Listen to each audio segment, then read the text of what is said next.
सास बहू का झगड़ा। अनामिका की सास पुष्पा अपनी बहू को कुछ खास पसंद नहीं करती थी और इसीलिए दोनों सास बहू में आए दिन झगड़ा होता रहता था। सास बहू के झगड़े के चक्कर में अनामिका के पति मोहित की जिंदगी मुश्किल में पड़ गई थी। बेचारा बार बार माँ और बीवी के झगड़े को सुलझाता ही रहता था, लेकिन दोनों समझने का नाम नहीं लेती थी। वैसे तो सब कुछ ठीक ठाक चल रहा था, लेकिन एक दिन अनामिका और पुष्पा के अंदर जोरदार झगड़ा हुआ और बात कुछ इस तरह थी। बहू, मैंने तुम्हें कल अपनी एक साड़ी धोने के लिए दी थी। हाँ मम्मी जी, वो साड़ी धोकर मैंने आपकी अलमारी में रख दी है। उसी की बात कर रही हूँ मैं। जरा देख तो, इस साड़ी को देखकर किसी भी तरह से लगता है ये धुली हुई है। अरे मम्मी जी, मैंने आपकी साड़ी वॉशिंग मशीन में अच्छे से धोकर सुखाकर आपकी अलमारी में तह बनाकर रखी थी। आपके तो नखरे खत्म ही नहीं होते। अरे कैसी बात कर रही है मुझसे? मेरे नखरे? अरे मोहित, जरा ये देख तो, ये साड़ी धुली हुई लग रही है क्या? अरे मम्मी, जब अनामिका कह रही है कि उसने साड़ी धोई थी तो मान लो ना। हर बात पर झगड़ा करना जरूरी है क्या? क्या है ना मोहित, तुम्हारी माँ को तो मेरे हर काम में नुस्ख निकालने की आदत पड़ गई है। जब तक दो चार खरी खोटी सुना नहीं लेती ना, इनका दिन नहीं निकलता। अरे चुप कर, बहू होकर मुझे जवाब देती हो। एक तो गंदे कपड़े उठाकर अलमारी में रख दिए, ऊपर से कैंची की तरह कचर कचर बोली जा रही हो। अरे मम्मी जी, आपको समझ में नहीं आता क्या? मैंने साड़ी धो कर रखी थी। तो फिर इतनी गंदी क्यों लग रही है? अब मुझे क्या पता मम्मी जी, आप इस पर इस तरह तेल और घी की चिकनाई के दाग लगाकर लाएंगी तो ये मेरी जिम्मेदारी थोड़ी ना है। अरे तो हाथ से धोना चाहिए था ना। मैं आपकी बहू हूँ, नौकरानी नहीं जो एक कपड़ा रगड़ रगड़ कर हाथ से धो दूंगी। आपको पहननी है तो पहनिए, नहीं तो रख दीजिए। तुझे तो मैं अच्छी तरह बताऊंगी, मुझे जवाब देती है। एक दिन सुबह के वक्त, अरे अनामिका, मेरी व्हाइट शर्ट कहाँ है? आज ऑफिस में बहुत बड़ा प्रेजेंटेशन है और मुझे वो व्हाइट शर्ट पहन कर जाना है। मुझे पता है, आपने मुझे 2 दिन पहले ही बता दिया था और आपकी शर्ट मैंने धोकर अच्छी तरह आयरन करके अलमारी में लगा दी है। जाइए वहां से ले लीजिए। अनामिका, ये तुमने क्या किया? ये देखो, शर्ट पर लिपस्टिक का दाग लगा हुआ है और ये तो एक जगह से जल भी गई है। नहीं नहीं मोहित, ऐसा नहीं हो सकता। मैंने तो तुम्हारी शर्ट ठीक से इस्त्री करके अलमारी में लगाई थी। तो फिर ये जल कैसे गई अपने आप? अलमारी में लटके लटके थोड़ी ना जल जाएगी। पर मोहित, मुझे अच्छी तरह याद है। देखो, अपनी गलती को छुपाने की कोशिश मत करो। और अगर शर्ट जल भी गई थी तो तुम्हें पहले बताना चाहिए था ना। मैं नई शर्ट लेकर आ जाता। अब ऐन वक्त पर शर्ट कहाँ से लेकर आऊं?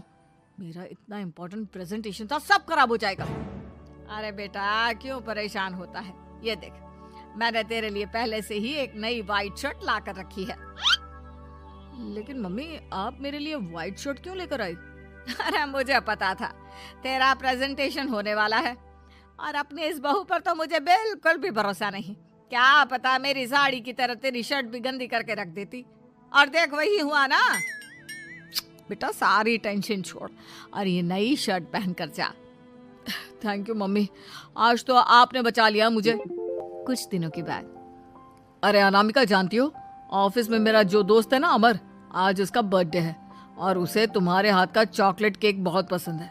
थोड़ा सा बनाकर टिफिन में रख दो ना प्लीज। हाँ हाँ, क्यों नहीं। मैं बहुत अच्छा केक बनाकर आपके दोस्त के लिए रख दूंगी। तुम्हारे हाथ का खाना खाकर तो वैसे ही मेरे ऑफिस के सारे लोग इतनी तारीफ करते हैं, क्या बताऊं।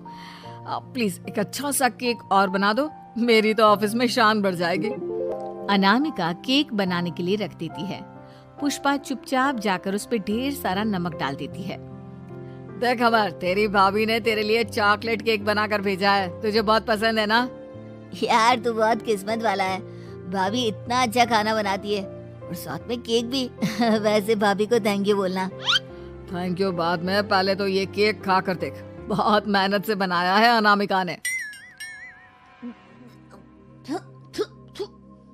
अरे यार, इस केक में तो बहुत सारा नमक है। लगता है भाभी ने शक्कर की जगह खूब सारा नमक डाल दिया है। अरे मोहित, तू तो अपनी बीवी की कुकिंग की बहुत तारीफ करता फिरता है। जरा पूछना अपनी बीवी से, केक में नमक कब से डलने लग गया। क्या यार, तुझे भी मेरा ही जन्मदिन मिला था बिगाड़ने के लिए। केक नहीं लाना था तो मत लाता, कम से कम मुझे इस तरह नमक वाला केक तो नहीं खिलाता। अरे नहीं यार, अनामिका ऐसा नहीं कर सकती, जरूर कुछ गड़बड़ हुई होगी। घर जाने के बाद अनामिका, अगर तुम्हारा केक बनाने का मन नहीं था तो ना बनाती, लेकिन मेरी बेइज्जती करवाने की क्या जरूरत थी? अरे आपकी बेइज्जती, ये आप क्या कह रहे हैं? मैंने तो सुबह आपको इतने अच्छे तरीके से केक बना कर दिया था। हाँ, लेकिन उसमें इतना सारा नमक डाल दिया था कि आज ऑफिस में मेरा अच्छा खासा मजाक बना है। मेरे सारे दोस्त हंस रहे थे मुझ पर। अरे बेटा, मैंने तो तुझे पहले ही समझाने की कोशिश की थी। एक नंबर की गैर जिम्मेदार है ये लड़की, कोई काम ठीक से नहीं करती। उस दिन भी गंदी साड़ी रख दी थी मेरी अलमारी में और झूठ बोल रही थी। कुछ दिनों के बाद अनामिका देखो, मैंने अपना लैपटॉप चार्जिंग पर लगाया है, उसे अच्छी तरह चार्ज होने देना। मेरी एक अर्जेंट मीटिंग है, प्लीज बीच में से हटाना मत। हाँ हाँ ठीक है, मैं नहीं हटाऊंगी। पुष्पा चुपचाप से जाकर चार्जिंग का बटन बंद कर देती है। थोड़ी देर बाद अरे ये लैपटॉप चार्ज क्यों नहीं हुआ? और ये बटन किसने ऑफ कर दिया? अनामिका इधर आओ। क्या हुआ? क्यों चिल्ला रहे इतना? अनामिका, मैंने तुमसे कहा था ना, मेरा लैपटॉप चार्जिंग पर लगा हुआ है, मेरी अर्जेंट मीटिंग है। तुमने इसका स्विच ऑफ क्यों कर दिया? अरे मैंने ऐसा कुछ नहीं किया, मैं क्यों स्विच ऑफ करूंगी? कुछ दिनों से देख रहा हूँ अनामिका, तुम मेरा हर काम बिगाड़ देती हो। देखो ये अच्छी आदत नहीं। कम से कम तुम्हें इस बात का तो ध्यान रखना चाहिए था कि मेरी कितनी इंपॉर्टेंट मीटिंग थी। अब क्या करूंगा मैं? आई एम सॉरी मोहित, लेकिन सच में मैंने जानबूझकर कुछ नहीं किया। अगर जानबूझकर नहीं किया तो क्या सब कुछ अपने आप हो जाता है? कभी मेरी शर्ट जल जाती है, कभी केक में नमक डल जाता है। आप मेरी बात क्यों नहीं सुनते? मैंने जानबूझकर कुछ नहीं किया। फिर से वही बात। अरे कितनी बार तुम्हें समझा चुका हूँ, इस तरह मेरा काम बार बार मत बिगाड़ा करो। तुम जानती हो मुझे कितनी प्रॉब्लम होती है। ऑफिस में तो पहले ही बेइज्जती करा चुकी हो, और अब ये मीटिंग, ये भी मेरे हाथ से निकल गई। अनामिका की समझ में कुछ नहीं आता कि आखिर उसके साथ ये सब क्या हो रहा था और क्यों हो रहा था। फिर कुछ दिनों के बाद मोहित अपने ऑफिस से कुछ फाइल लेकर घर आता है। अनामिका, ये कुछ फाइलें हैं, इन्हें संभाल कर रख दो। और प्लीज इस बार ध्यान से, कोई गड़बड़ी नहीं होनी चाहिए। नहीं मोहित, कोई गड़बड़ी नहीं होगी। मैं सारी फाइल्स अलमारी में लॉक करके रखूंगी और चाबी अपने पास रखूंगी। अनामिका, जरा अलमारी की चाबी तो देना। क्यों मम्मी जी, आपको क्या काम है?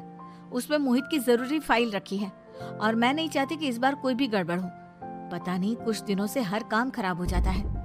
अरे मुझे उसमें से पैसे निकालने हैं और उसके बाद ले लेना अपनी चाबी। मैं खा नहीं जाऊंगी तुम्हारे पति की फाइल। अनामिका को अपनी सास पर शक होता है। चाबी देने के बाद वो चुपचाप छुपकर अपनी सास की हरकत देखती है। ये फाइलें उठाकर डस्टबिन में डाल देती हूँ, फिर देखना कैसे मोहित इसकी खबर लेगा। इस बार तो छोड़ेगा नहीं इसे। वैसे भी पहले मैंने जो कुछ भी किया है उसकी वजह से अच्छी खासी डांट पड़ी है, मजा आ जाएगा। अच्छा तो ये बात है, सारा काम मम्मी जी बिगाड़ देती है, वो भी इसलिए क्योंकि मेरा उनसे झगड़ा हो गया है। सास के जाने के बाद अनामिका मोहित को बुलाकर लाती है। क्या हुआ अनामिका, क्या दिखाना है? ये देखिए, आपकी फाइल डस्टबिन में पड़ी हुई है। इसीलिए तो कहा था संभाल कर रखना, और तुमने उठाकर ये फाइल डस्टबिन में डाल दी। मैंने नहीं, तुम्हारी मम्मी ने डाली है, मुझसे बदला लेने के लिए, ताकि तुम मुझे डांटो। और अगर मैंने डाली होती तो मैं तुम्हें दिखाने के लिए बुलाकर तो नहीं लाती ना। सही कह रही हो, मैं अभी मम्मी से जाकर बात करता हूँ। थोड़ी देर बाद, मम्मी सच सच बताइए, मेरी फाइल अलमारी में से निकाल कर डस्टबिन में आपने डाली थी ना? अरे अपनी माँ पर इल्जाम लगाता है, शर्म नहीं आती तुझे? मैं इल्जाम नहीं लगा रहा हूँ मम्मी, जो सच है वही पूछ रहा हूँ। आप जल्दी से बताइए आपने ऐसा क्यों किया? अरे तो क्या करती, तेरी बीवी मुझसे झगड़ा करती है, उल्टे सीधे जवाब देती है, मुझे उससे बदला लेना था। अरे मम्मी, लेकिन आप दोनों के झगड़े के चक्कर में मेरा कितना नुकसान हुआ है, ये कभी सोचा आपने? मम्मी जी, अगर आपका बदला पूरा हो गया हो तो आइंदा ऐसी कोई हरकत मत करना, क्योंकि अब आपकी सच्चाई हमारे सामने आ चुकी है। यह तो वक्त ही बताएगा मैं क्या करूंगी और क्या नहीं। मम्मी जी, कहा ना आप ऐसा कुछ नहीं करेंगी। अरे मेरी जो मर्जी आएगी वो मैं करूंगी।